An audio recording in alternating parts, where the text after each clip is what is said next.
For more information, please visit restoreportsmouth.com.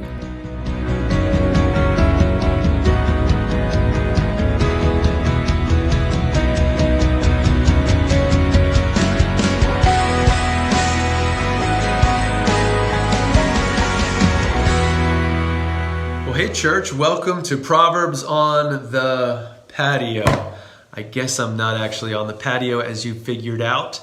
It is chilly outside. I love being warm. I suit up. Guys at FedEx make fun of me. If it's 50 degrees, I've got our winter coats they give us. I'm bundled up like a snowman.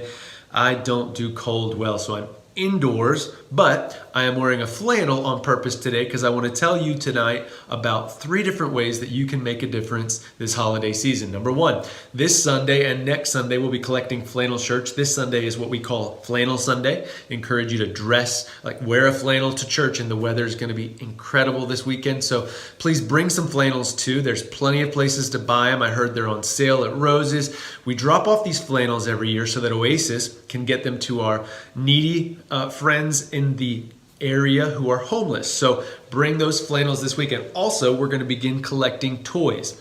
Unwrapped, brand new toys for kids in our community. You can drop those off at church any Sunday, and those will go to Mercy Drops as they provide toys to kids in our area who are at risk or underprivileged. So thirdly, Angel Tree.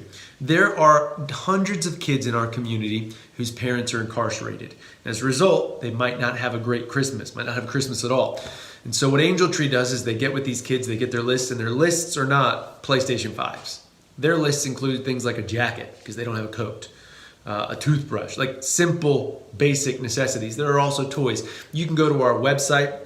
There's a link in the description for where to get those Angel Tree toys and gifts, and that's a very specific way. When you sign up for that gift, you need to buy it because you've committed. So you can find out more. That's also in the church email, which, as always, if you haven't subscribed to the church email, make sure you do that. That's how we keep you up to date. We don't wear you out with announcements at church. We try to do that in your inbox once a week. So that being said, let's jump into Proverbs on the patio. That's where I go chapter by chapter through the book of Proverbs. I don't read the whole chapter. I just pull out a few verses, a few nuggets in these chapters. We're going to be in Proverbs chapter 23 tonight. And some of you know that in Proverbs chapter 20, we transitioned from one verse Proverbs to multi-verse Proverbs. The writer said, I'm going to share with you 30 different things. And so it's 30 things spread out over a few chapters, which means some of these thoughts take 3 or 4 verses for him to fully convey. And if I could really pick a theme tonight, in Proverbs chapter 23, he's going to focus his son's attention on the desires, on consumption, on the things that we want, almost like our flesh, the desires of our bodies, and having self-control in the areas of what we drink, what we eat, what we indulge in. He's going to talk about sex. He's going to talk about food. He's going to talk about alcohol. It's all going to come out. And his main purpose is to help his son understand that when you have self-control, you're going to protect yourself. You're going to protect your testimony, your character, and it leads to life, not death. So let's jump right in to Proverbs chapter 23, verse 1. When you sit down to dine with a ruler. Now he's writing to somebody who's going to be powerful.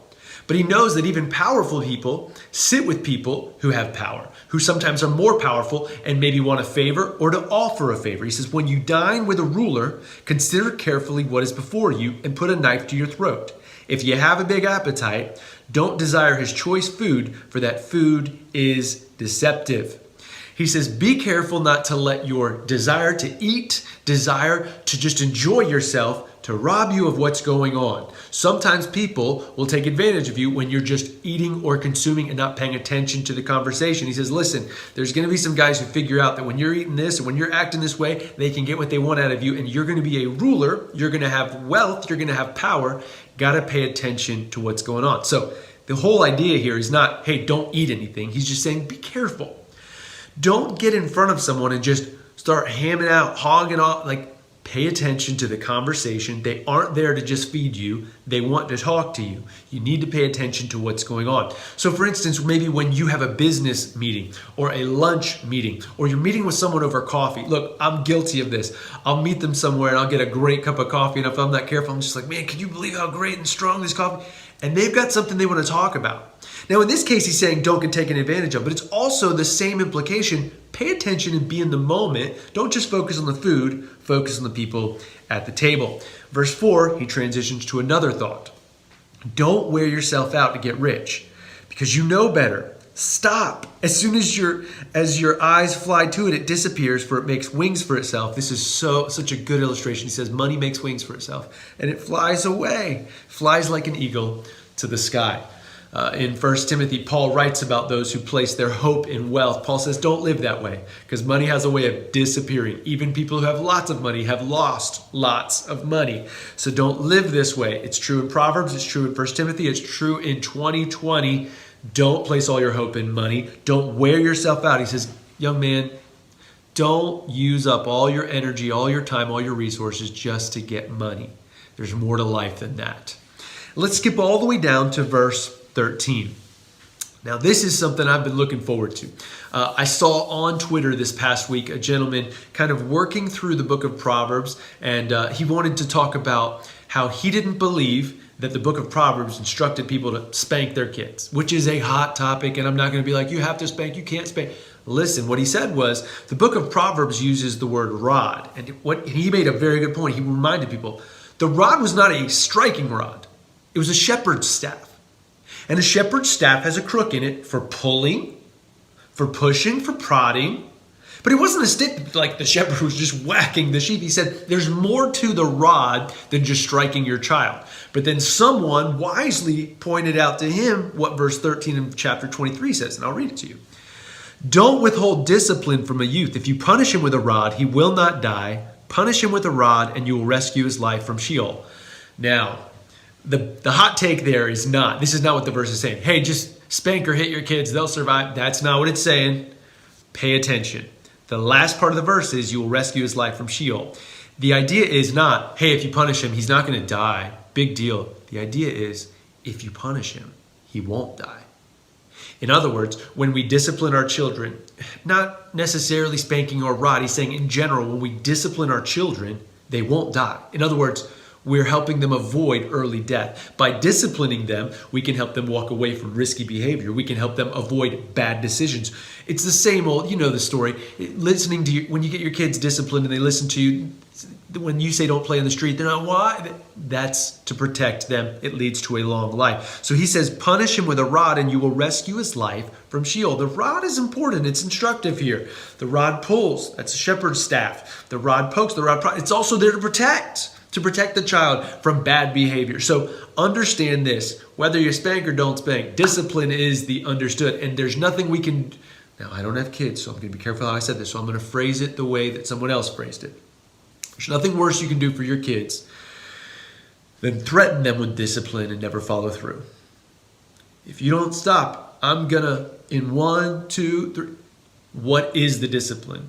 Is it timeout? Is it removing some toy? Whatever it is, just make sure there is discipline. Why?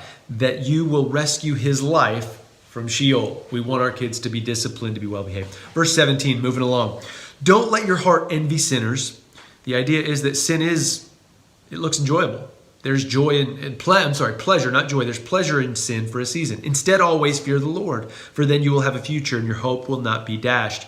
Here we get back to desires. Desires of food, but in this case, desire for sin, whatever that might be. Notice how he puts it in verse 20. Don't associate with those who drink too much wine or with those who gorge themselves on meat. This is probably the verse that the Pharisees used to accuse Jesus of being a drunkard, a wine bibber, a glutton, because of what this proverb says. They said, yeah, all he does is eat and drink with people. He was spending time with sinners and they didn't like it, so they tried to use this verse. But notice what verse 21 says. For the drunkard and the glutton will become poor, and grogginess will clothe them in rags. So we've dealt with food. Now we're dealing with overconsumption of food, which is gluttony, and now we're dealing with drunkenness. The desires of our heart, the desires of our body, the desires of our flesh, when not kept in control, can lead to issues. Drunkenness can lead to decisions we make under the influence that we regret later. Even gluttony. You say, well, what's the problem there? I don't think I have to explain to you that gluttony doesn't just lead to personal issues. It can lead to systemic issues in our society. The costs to the American society of the overabundance of food that we have It is overwhelming to our healthcare system. It is overwhelming to people's physical bodies, like diabetes. You go through the list of the number one cause of death, heart disease, all these different things. If we trace them back, a lot of them have their roots in overconsumption. And I want to make this clear. Gluttony is not like, oh, I'm big bone, I have extra weight. Gluttony is the overconsumption with the intention of either gorging yourself later, or as many of them would do, or just overconsumption until you can't move. And I want to tell y'all, I know your pastor looks thin, but I can be gluttonous. As a matter of fact, I often eat too much where I don't feel good at the end because I love the taste of food. I've told y'all 100 times, I don't go to the gym because I love going to the gym. I go to the gym because I love food, right? Gluttony here is somebody who is obsessed, and I mean, just the more we talk about it, our culture is obsessed with food. I'm not saying there's anything wrong with you watching cooking shows. I watch cooking shows. I love cooking. But we need to have a right understanding of self-control as it relates to food, as it relates to alcohol, as it relates to things like, he's going to talk about sex here in a little bit. Natural desires, but in their right place. Verse 26. My son, give me your heart. Let your eyes observe my ways. For a prostitute is a deep pit, and a wayward woman is a narrow well. Indeed, she sets an ambush like a robber and increases the number of unfaithful people. So, dude, we're dealing with all of it. Food, sex, alcohol, and he's being careful to say, in this case to his son, he's using the idea of a female prostitute. If he were writing to his daughter, he'd do the same. Be careful. Make sure you protect your character. And then verse 30, he goes back to wine. Those who linger over, verse 29. Who has woe? Who has sorrow? Who has conflict? Who has complaints? Who has wounds for no reason? Who has red eyes? Those who linger over wine. Those who go looking for mixed wine. Don't gaze at wine because it's red, because it gleams in the cup. The idea is don't let your eyes draw you to things you know are going to lead to bad decisions. He says in verse 34, you'll be like someone sleeping out at sea or lying down on the top of a ship's mast. You won't have good balance. They struck me, but I feel no pain. They beat me, but I didn't know it. When will I wake up? I'll look for another drink. He's describing and personifying a drunkard. So why is it that in chapter 23, the writer focuses his son's attention on self-control in the area of food, drink, sex, even friendships? Because he knows that self-control is difficult. And I want to say this. Some of y'all are listening right now. You're like, Pastor Mark, I don't go out and I don't get drunk. Pastor Mark, I don't sleep around. Pastor Mark, I don't overconsume. I want you to get the whole picture here. Self-control is a spiritual, it's one of the fruit. It's a fruit of the Spirit. So we need self-control. And I'll be honest with you as your pastor. No, I'm not going around sleeping around. I'm not going around getting drunk. But I do still struggle with self-control. Sometimes I need to put my phone down and I don't. Sometimes I need to listen to people, but I keep working on what I'm working on. Sometimes I don't have the self-control to say no when I should say no, whatever it is. So all I'm saying is this. It was important enough for this man to write to his son, where's an area of self-control that you and I could grow? For me, it's my phone. I need to put my phone down and I need to get back to reading physical books. Are physical books better than the books on my phone? No, but there are less distractions. So here's my challenge to you, church. Let's strive for self-control. Watch what God can do with believers who have a strong sense of self-control. So that's my encouragement. That's Proverbs on the not so patio tonight. Maybe it'll be warm next week and I can do chapter 24 on the actual patio. Either way, I love you, praying for you, looking forward to seeing you outside under the tent this weekend at 9:30. It's supposed to be 70 degrees. It's going to be great weather. I'm looking forward to that. Also, want to give you an update. The governor released some new restrictions and guidelines in his executive order. And like all good citizens who believe what 1 Peter says about following the laws, doing what we're called to do, we're going to do our best, and we're going to actually have to make some changes now as a result of that. You can find all those details on our website under our COVID response. We will have to enforce masks outside as well as inside now. So while we've been doing it indoors for our kids team and outside for our serve teams, it's now going to be required for those attending under the tent. I'm sorry, that's just the way it is. But the good news for you, we have plenty of masks. So if you show up, forget one, we'll have one for you. But we've been practicing social distancing under the tent, and we've always gone a step beyond. They've never required us to have outdoor services. We just do that because we want to be a good neighbor. We want to love our community. And one day we'll get back indoors. We're hoping by January to have an indoor and an outdoor service. But everything we do, we're always going to do a step above.